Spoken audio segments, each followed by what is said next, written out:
Alright guys, sa mapagpalang araw sa inyong lahat, meron tayong reaction. Once again, si Bongbong ay hindi.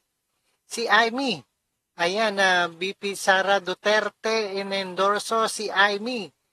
Islam Marcos failed promises. Ayan, ayon sa ANC, no? At Philippine Vice President Sara Duterte ramps up campaign for the Duterte camps. Candidate as the join more local stories or dito sa Manila with the mayoral aspirant Isko Moreno. Alright, kay Isko pala to, no, si Sara Duterte. At kasama na si Amy sa meeting de avance, no? Alright, panoorin po natin dito sa ANC. And the further ado, let's do watch. Guys, let's get it on. Alright. Natin, ang sarili natin, ano bang nagawa ng tao na ito? Nangako siya, sorry ma'am,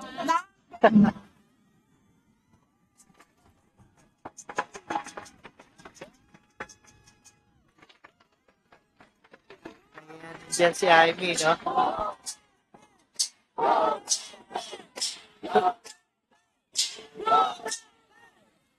Alam niyo, paano ko ba sabihin ito? Hindi, ganito.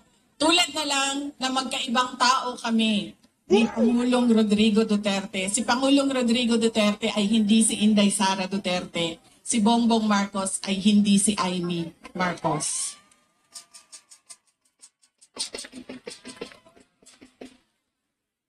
Ito, hindi na ako nagpaalam sa'yo. Sasabihin ko na, nga naman, sige, manig. Tanggalin na lang natin ito. Okay lang sa'yo? Pura siyang matuwan.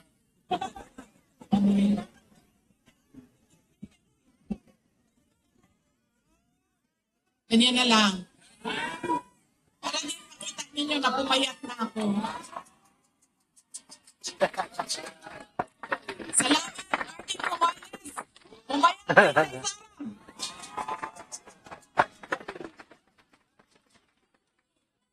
Kadjut lang ba? Sa seryoso. Mahal ko kayo, ma'am. Ito, hindi na ako nagpaalam kay Senator Amy, ha? Kasi hindi ko naman alam na nandito siya.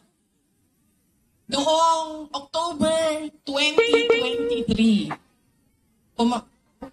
pumunta ako sa kanya. Sabi ko sa kanya, pwede mo ba akong tulungan? Kailangan ko kausapin ang Pangulo. Kasi nakikita ko sa mga plano nila at nabasa ko sa mga plano nila, meron silang ipa-file na impeachment na kaso. So sinamahan niya ako. Ito yung araw bago umalis si dating Pangulong, si Pangulong Bongbong Marcos.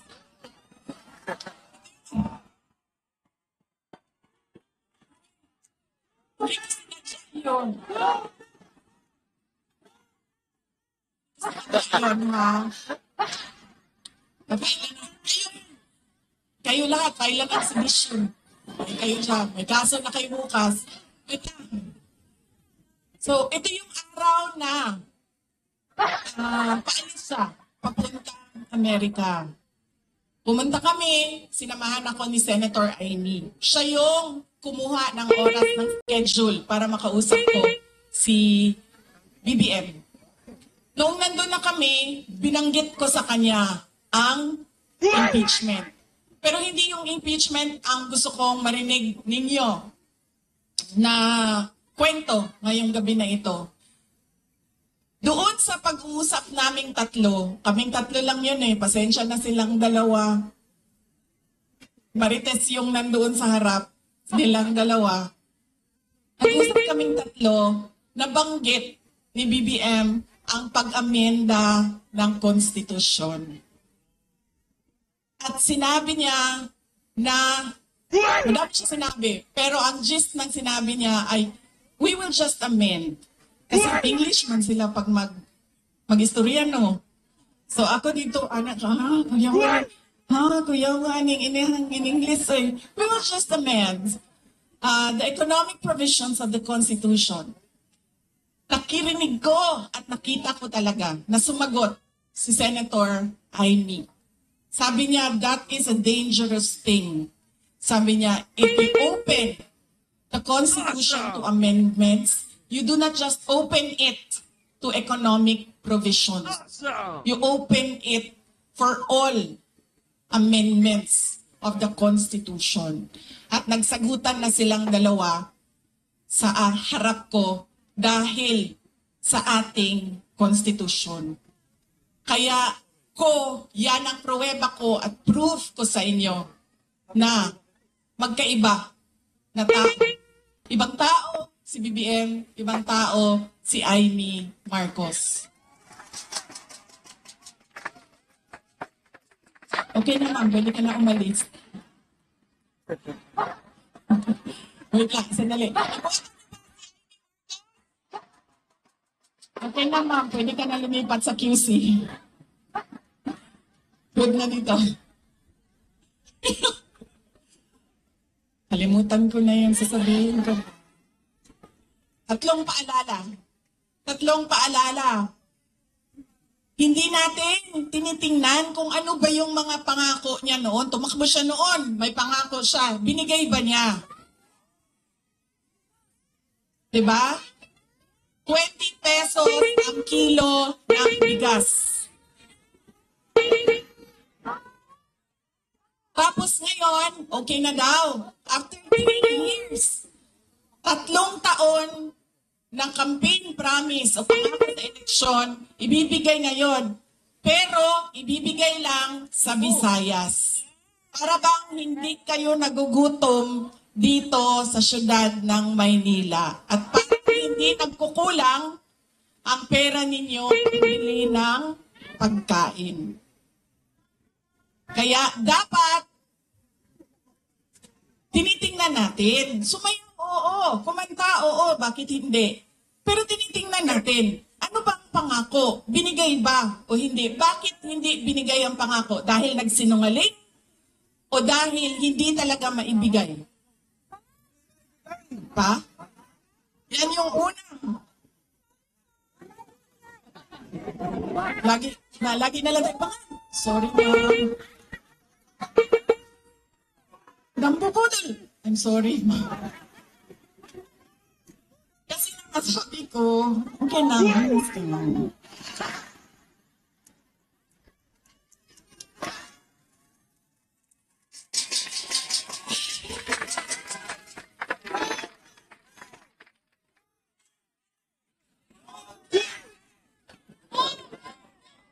Alam nyo, yung bangag na yan, hindi totoo. Hindi naman ako kasi tumawa dahil tinawag siyang bangag. Nandun ka din, di ba? Kasi sa Bisaya, ang bangag, di ba? Bangag, bangagan, bangag. Oh. So, pag sinabi mong bangag sa Bisaya, hindi siya adik. Ang sa bansa ko, akida. Di ba? Oo. So, hindi talaga ako natawanan, tinawag siyang bangag. Kasi sa Bisaya, ang bangag ay butas. At saka sa slang, ang bangag is yung private part ng babae. Diba? Bangagan. Ang pinagtawanan ko, dahil ang rally na yon ay kontra sa pag-amyenda ng konstitusyon. Yun yung rally na yon. Tapos nagulat na lang kami na iba na yung napag-usapan doon sa rally. Pero balik tayo sa bangag, ma'am. Alam mo, hindi ito kasali talaga sa speech ko. Sinabi sa akin ng partner ng uncle ko na noong hindi pa siya Pangulo, nung senador pa lang siya, ay bumisita sila sa bahay at inalok talaga sila ng droga. Huminti yung wala naman ako sinabi na pangalan. O talaga, alam nyo, may malaki pang kulungan ang Maynila para sa atin lahat. Hindi nila tayo kakayanin ikulong, no? Baka matulad tayo kay President Duterte. Nakulong na. Humindi yung partner noong uncle ko. Kininto nila yan sa akin.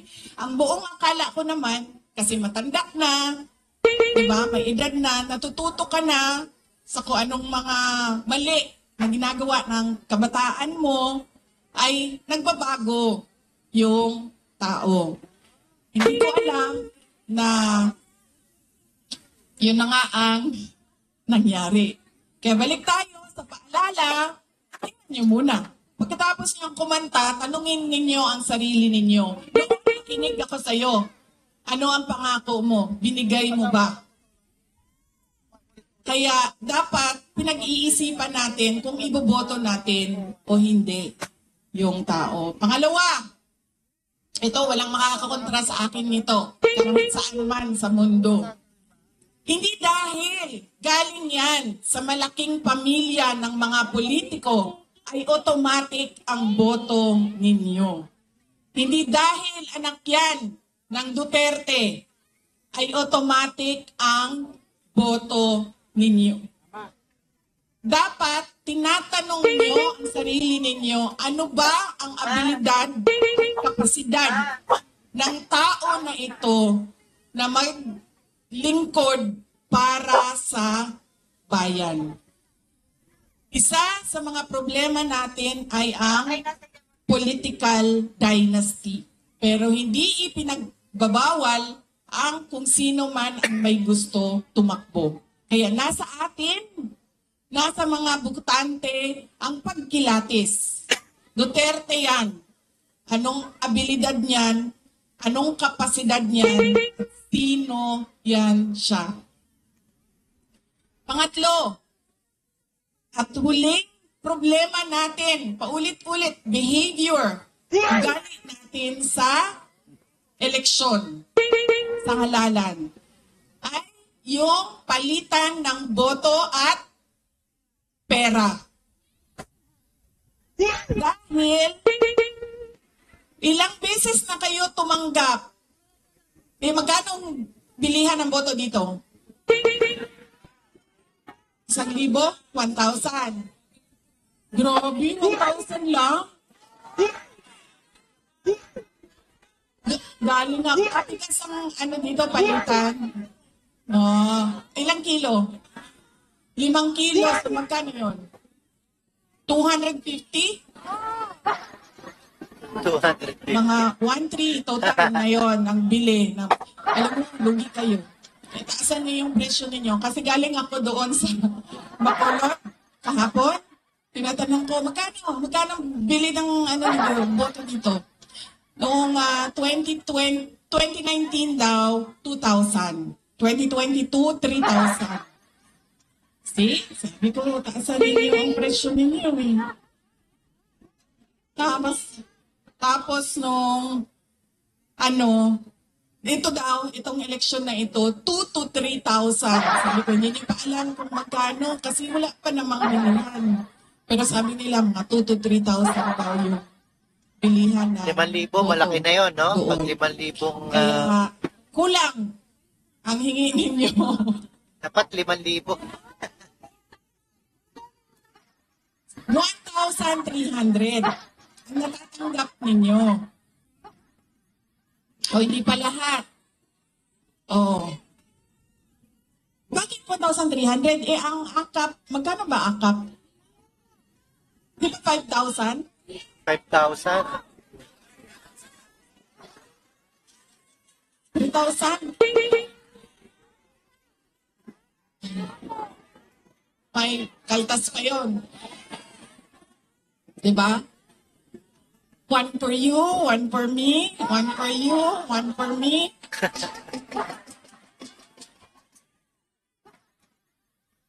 Alam niyo, namin yan sa Davao. Alam niyo bakit? Nawawala kasi yung respeto ng tao sa isa't isa. Sabihin ko sa inyo kung bakit mamaya nawawala yung respeto. Sana po. Sa bilihan ng boto. Yan. Ilang eleksyon na kayo tumanggap ng 1,300?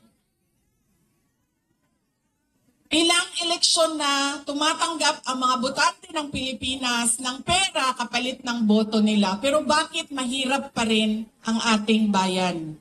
At bakit hirap pa rin kayo bumili ng bigas? Kasi dapat, kung akap yan at galing yan sa gobyerno, tanggapin nyo, pero tanungin nyo naman yung sarili nyo. Ang nagbigay ba nito ay karapat-dapat maging leader ng bayan natin? Dahil malamang ipusta ko yung isang paa ko, hindi niya pera yang binigay niya sa inyo. Pera yan ng bayan.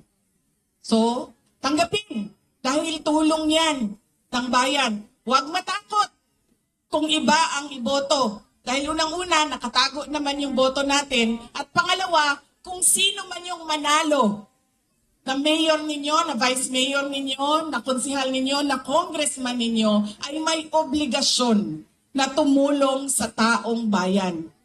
Kaya kung sino man yung nakaupo, magbibigay pa rin yan ng tulong sa inyo. Kaya, yan na kailangan ninyong isaisip. Hindi dahil sikat ang apelido, automatic ang boto. Hindi dahil may kapalit ang aking boto, ay ibibigay ko na. At, ni isa? Check ko lang mo, nakikinig kayo? Ano yung isa? Oh, see? Hindi na nakikinig. Respeto. Nakakawala talaga ng respeto yun, ma'am, pag may palitan ng pera. Yung isa ay, wala naman nakinig sa inyo. Huwag ibenta ang boto. Huwag dahil sikat iboto. Ha? Sikat. O yun nga, dahil sikat iboto. Ano isa?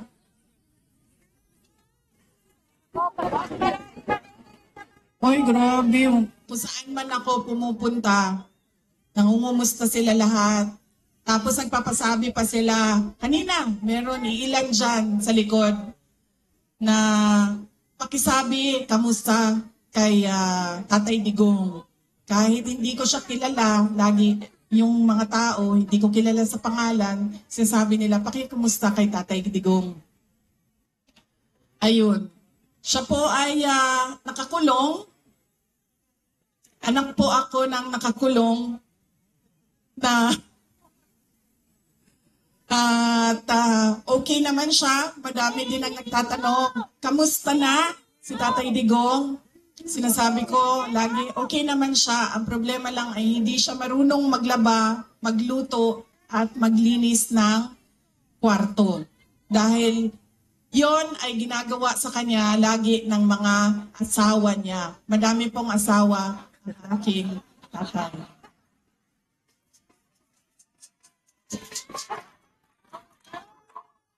Nakita niyo yun si Kitty, yung maganda ko na kapatid? Iba po yung nanay niya. Kasalukuyan po, dalawa yung girlfriend na nandoon, nag-aantay na makalabas si Pangulong Rodrigo Duterte. Totoo yan.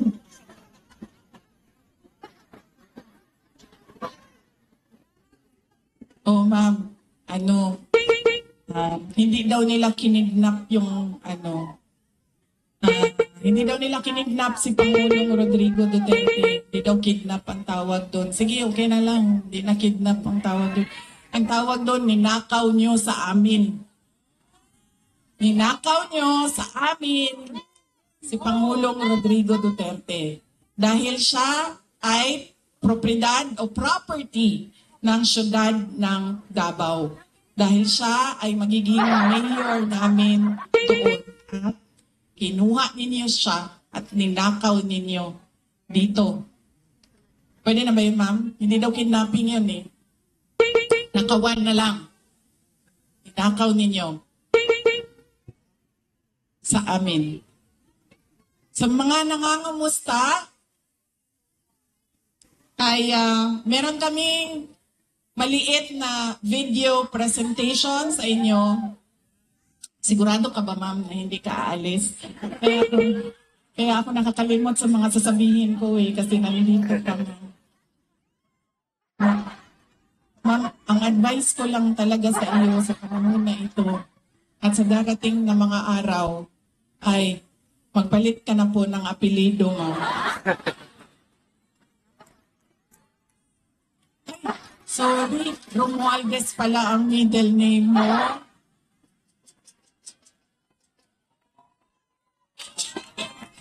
Okay. Sabi ko nga, matino na tao, si Senator Amy Marcos. Ready na? Ang AVP? Okay. Thank you. Kailangan mag-pesos per kilo na rice. Ngayon lang, in-implement na panahon ng eleksyon is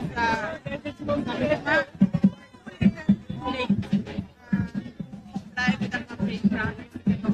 At para lang din sa isang pagkakas sa isang lugar, saya kung